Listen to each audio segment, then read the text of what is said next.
James Reid at Isa Pressman, hiwalay na nga ba?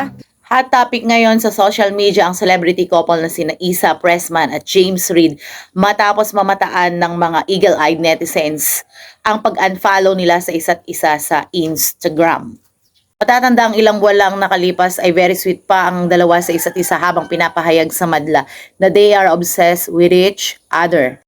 Ngayon nga ay sari-saring speculation ang naglalabasan na baka hiwalay na ang dalawa. May mga netizens din ang nagsasabi na normal lang sa magkarelasyon. Iyon dahil lahat naman daw ay nadadaan o dumadaan sa mga ganong pagsubok. Narito nga ang ilang mga komento ng netizens ayon sa mga comments. Malay mo, napindot lang, haha. Good news, sabi naman ng isang netizens. Buti naman haha, ito na lang yung breakup na natuwa ako. Malay mo, napindot lang o nagpapapansin lang yan, dalawang yan, nakikitrending lang yan. Trending kasi hiwalayan issue sa mga celebrity ngayon eh. Kaya nakikihype sila. Hindi rin maiwasang may kumpara ng iilang netizens sina Isa at Nadine sapagkat si James ay nakafollow pa din kay Nadine Lustre sa Instagram at kay Isa naman naka-unfollow na siya.